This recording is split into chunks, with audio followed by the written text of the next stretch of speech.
Right బులెటిన్లో news less చూస్తున్నాం. YCP అధినేత వైఎస్ జగన్ నయా పొలిటికల్ వ్యూహాన్ని అమలు చేసి ఒకే దెబ్బకు రెండు పిట్టలను కొట్టారు. డీలిమిటేషన్ మీటింగ్ కు వెళ్లకుండా బీజేపీని సంతృప్తిపరిచారు. డీలిమిటేషన్ పై మోదీకి లేఖ రాసి కాంగ్రెస్ ను సంతృప్తిపరిచారు. సమావేశానికి వెళ్తే బీజేపీ ఆగ్రహం తప్పదని జగన్ గుర్తించారు. అటు కాంగ్రెస్ కూటమి దృష్టిలో పడేందుకు మోదీకి లేఖ రాశారు. జగన్ కు స్టాలిన్ ఆప్తమిత్రుడైన సమావేశానికి వెళ్లలేదు. గతంలో జగన్ ఢిల్లీలో చేసిన ఆందోళనకు కాంగ్రెస్ కూటమి అండగా ఉంది. ఇప్పుడు ఒకే దెబ్బకు రెండు కూటమిలను జగన్ బుట్టలో వేసుకున్నారు.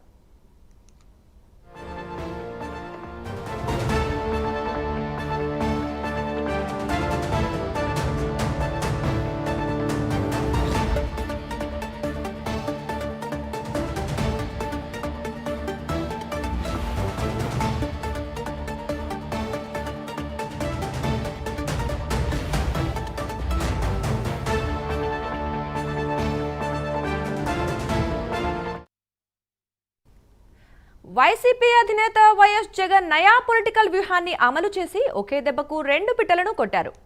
డీలిమిటేషన్ మీటింగ్ కు వెళ్లకుండా బీజేపీని సంతృప్తిపరిచారు. డీలిమిటేషన్ పై మోదీకి లేఖ రాసి కాంగ్రెస్ ను సంతృప్తిపరిచారు. ఇక ఈ విషయం గురించి మరింత సమాచారం మా కరెస్పాండెంట్ మురళి అందిస్తారు. రైట్ మురళి, చెప్పండి. Thank you Durga. జనాభా ప్రాతిపదికన డీలిమిటేషన్ జరిగితే దక్షిణాది రాష్ట్రాలకు అన్యాయం జరుగుతుంది. 25 ఎంపీ స్థానాలున్న జనాభా ప్రాతిపదికన అయితే 19 నుంచి 20కి పడిపోతుందంటూ కూడా వైఎస్ఆర్సీపీ అధినేత జగన్మోహన్ రెడ్డి ఇప్పటికే బీజేపీ ప్రభుత్వానికైతే ఒక లేఖ రాశారు. బీజేపీకి లేఖ రాసి జనాభా ప్రాతిపదికగా 5 నుంచి 6 సీట్లు కోల్పోతాము అంటూ కూడా బీజేపీ ప్రభుత్వానికి లేఖ రాసి కాంగ్రెస్ ప్రభుత్వ కూటమిని అయితే బుట్టలో వేసుకున్నారని చెప్పుకోవచ్చు. అలాగే డీలిమిటేషన్పై జరిగిన సమావేశానికి, చెన్నైలో జరిగిన సమావేశానికి తమిళనాడు ముఖ్యమంత్రి స్టాలిన్ ఆధ్వర్యంలో జరిగిన సమావేశానికైతే స్టాలిన్ ఆప్తమిత్రుడైనప్పటికీ కూడా ఆ సమావేశానికి డుమ్మా కట్టారని చెప్పుకోవచ్చు. దీని కారణంగా జగన్ ద్వంద్వ వైఖరి మరోసారి బయటపడుతుందంటూ కూడా రాజకీయ విశ్లేషకులు చర్చించుకునే పరిస్థితి అయితే ఉంది. ఒక విధంగా చూసినట్లయితే బీజేపీ ప్రభుత్వంపై యుద్ధం చేయడానికి కానీ బీజేపీ ప్రభుత్వాన్ని ఎత్తి చూపడానికి కూడా జగన్మోహన్ రెడ్డి సాహసించలేరు. జగన్మోహన్ రెడ్డిపై ఉన్న కేసుల కారణంగా ఆయన మాట్లాడలేకపోతున్నారంటూ కూడా సొంత పార్టీ నేతలే చెప్పే పరిస్థితులు అయితే ఉన్నాయి. అటు కాంగ్రెస్ కూటమికి దగ్గర అవడానికి లేఖ రాసిన జగన్మోహన్ రెడ్డి ఈ డీలిమిటేషన్పై జరిగిన సమావేశాన్ని గైర్హాజరవటాన్ని అయితే అటు వైఎస్ఆర్సీపీ ప్రజలు కానివ్వండి, వైఎస్ఆర్సీపీ పార్టీ శ్రేణులు కానివ్వండి, అలాగే కాంగ్రెస్ కూటమి కూడా జీర్ణించుకోలేని పరిస్థితి అయితే ఉంది.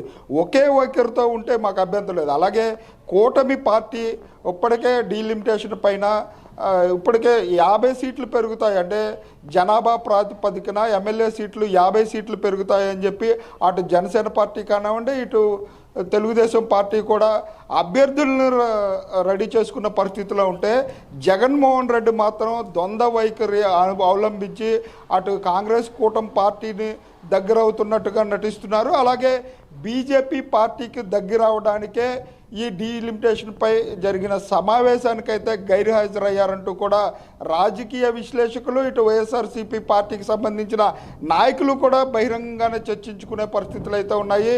వైఎస్ఆర్సీపీ పార్టీ డీలిమిటేషన్కి మేము వ్యతిరేకమంటూ కూడా లెటర్ రాసిన సమక్షంలో నిన్న జరిగిన స్టాలిన్ సమావేశానికి ఎందుకు వెళ్ళలేదంటూ కూడా వైఎస్ఆర్సీపీ శ్రేణులు, అలాగే రాజకీయ నాయకులు, రాజకీయ విశ్లేషకులు కూడా ప్రశ్నించే పరిస్థితులు అయితే ఉన్నాయి.